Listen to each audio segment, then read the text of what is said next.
Yo pienso que Víctor Pagasa tuvo una buena idea al utilizar un compuesto tan duro, tan resistente como es el hule de las llantas para convertirlo en impermeabilizante.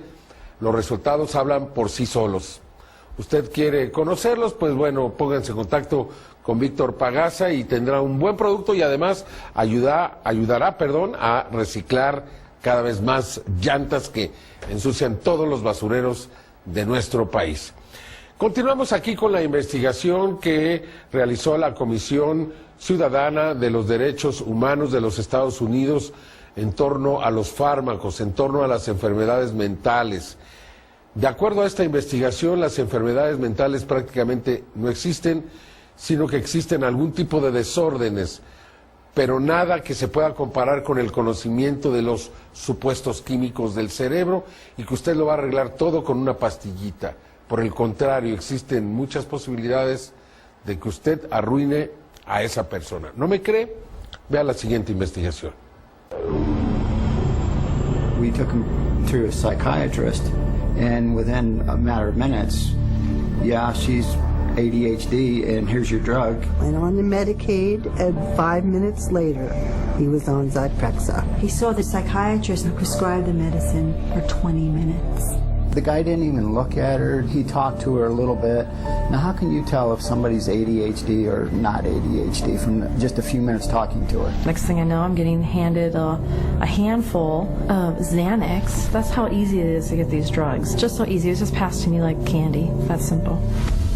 If a person were to walk in off the street, sat down with a psychiatrist, the chances of him being prescribed a drug before he were to leave the office, I would have to put it at 100%. Psychiatrists prescribe drugs.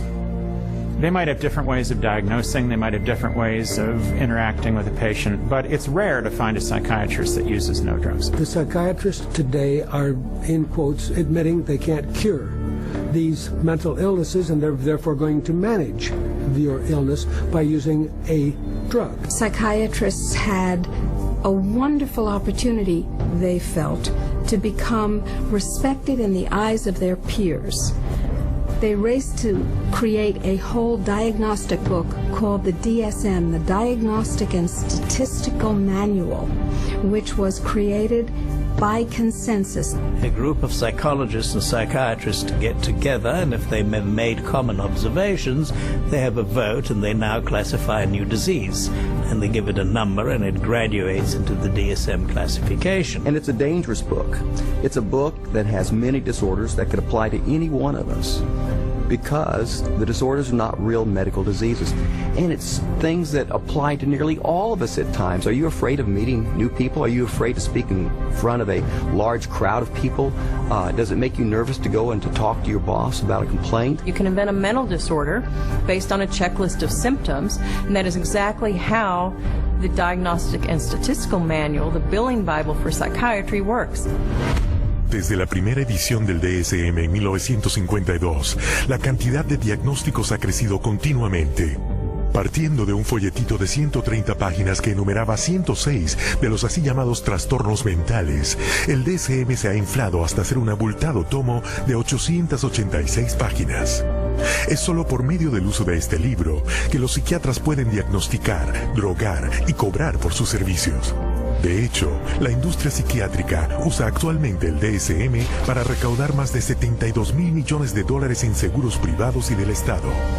The DSM is used to diagnose and then give a label, and the label is used for billing purposes. That's how they get paid. You have to have a term in the Diagnostic and Statistical Manual in order to then call it a disease and treat it as a disease and write a prescription for it. And so because they can vote it in, they can create, and then the drug industry can just take over and market their drugs for those new disorders. And those drugs were welcomed by psychiatry leaders because it made us real doctors. Of course, first the public had to believe that there was something wrong with them, and that that thing wrong was biochemical, and that that could then be treated by a drug which was supposed to cure all. And so it was relatively easy, I think, to say, well, look, let's start looking at mental illness as fundamentally a matter of chemical imbalance in the brain. Chemical imbalance is a term that's used as a marketing ploy, as opposed to anything that there's scientific evidence to support. Nobody has yet measured, demonstrated, or created a test to show that somebody has a chemical imbalance in their brain. Period. Y mientras los psiquiatras y las compañías farmacéuticas han usado este mito para embolsarse miles de millones, poniendo enormes cantidades de fármacos psicotrópicos en los cuerpos de consumidores confiados, el público es el que ha pagado el precio mayor. Se estima que la mitad de los americanos que se suicidan toman fármacos psicotrópicos. Anualmente se estima que los fármacos psicotrópicos matan más de 2,5 veces más gente que la que muere por homicidio. And when you follow the money, you realize that there is no money in health. There's big money in disease. That's why all you hear about is managing disease or treating disease. You don't really talk about curing disease. And so psychiatrists have become mainstream doctors in America. And that is because of the pharmaceutical industry. They can thank the pharmaceutical industry because they become mainstream and because they have a lot more money than they used to. And the drug industry can thank them because now they have thousands of soldiers in their army distributing these drugs to everybody. Desde el niño más pequeño hasta el jubilado más anciano, nadie está inmune a ninguno de los cientos de trastornos ficticios inventados por los psiquiatras que abastecen a una industria farmacéutica con miles y miles de millones de dólares.